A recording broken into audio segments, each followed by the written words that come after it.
Materi genetik. Materi genetik memegang peranan penting dalam pewarisan sifat, warna kulit, bentuk rambut, bentuk hidung, ataupun jenis penyakit tertentu. Tidak serta-merta dimiliki oleh seseorang.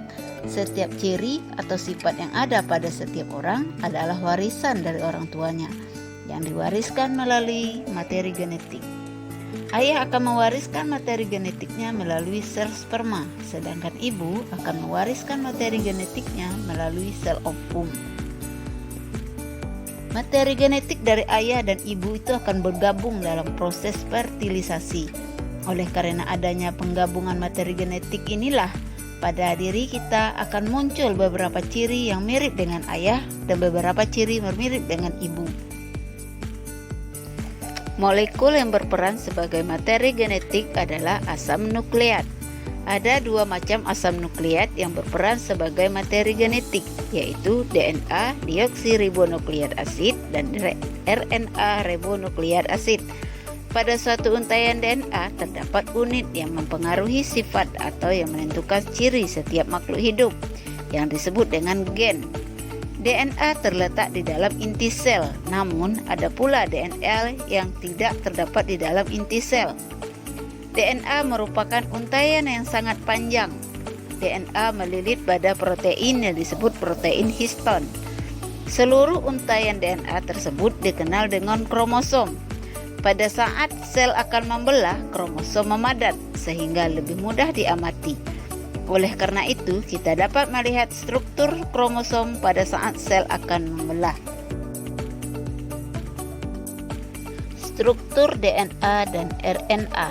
Penemuan struktur DNA ini tak lepas dari penelitian Maurice Binkin dan Rosalind Franklin yang menggunakan teknik distraksi sinar X untuk mempelajari struktur DNA. Pada tahun 1953, berdasarkan penelitian Rosalind Franklin, Francis Crick dan James Weston mengungkapkan bahwa DNA memiliki struktur seperti suatu untaian ganda yang membentuk heliks atau ulir.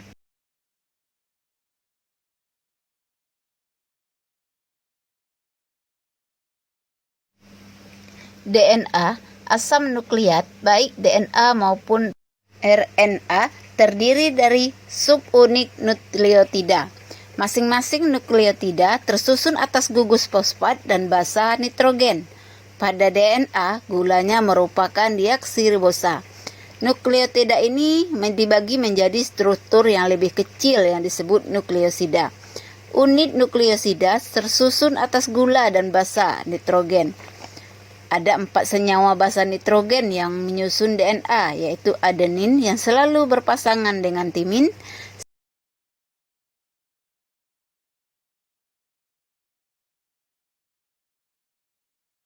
serta guanin yang selalu berpasangan dengan sitosin.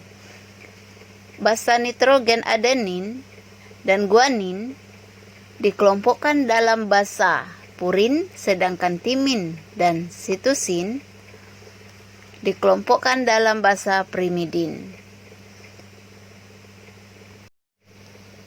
Pada DNA tidak terdapat basa nitrogen timin. Basa nitrogen timin ini pada RNA digantikan oleh basa nitrogen urasil. Struktur heliks DNA terbentuk karena adanya beberapa jenis ikatan kimia. Antara untaian DNA diikat oleh ikatan hidrogen, antara basa nitrogen dan gula diikat oleh ikatan glikosida. Sedangkan antar nukleotida dihubungkan dengan ikatan fosfodiester. Peranan materi genetik dalam penentuan sifat dalam pewarisan sifat dikenal istilah sifat dominan dan sifat resesif. Sebagai contoh, karakter jenis kuping yang terpisah dapat dikatakan mampu menutupi atau mengalahkan ciri atau jenis kuping telinga melekat. Karakter yang mampu mengalahkan atau menutupi karakter yang lain disebut sifat dominan, karakter yang kalah disebut sifat resesif.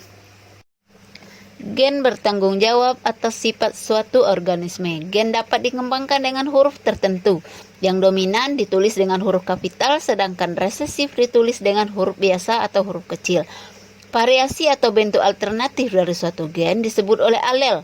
Sifat-sifat ciri-ciri yang dapat diamati seperti bentuk rambut, warna kulit, dan jenis kuping atau telinga disebut juga fenotip. Fenotip merupakan perwujudan dari ekspresi dari gen, akan tetapi perlu diketahui bahwa tidak semua fenotip dapat dengan mudah diamati secara langsung menggunakan mata. Selain morfologi makhluk hidup yang dapat diamati, fisiologi dan tingkah laku juga merupakan fenotip. Setiap fenotip dikendalikan oleh genotip. Genotip adalah keseluruhan informasi genetik dari suatu individu.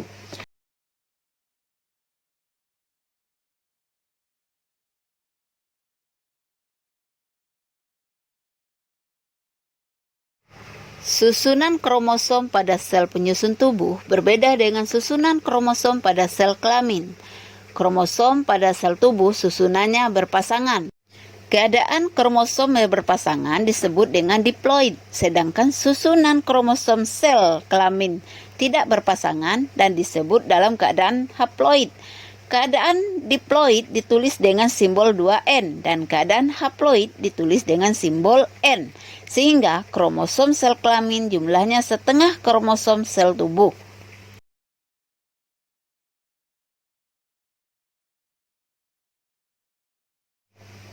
Jumlah kromosom sel tubuh manusia sebanyak 23 pasang.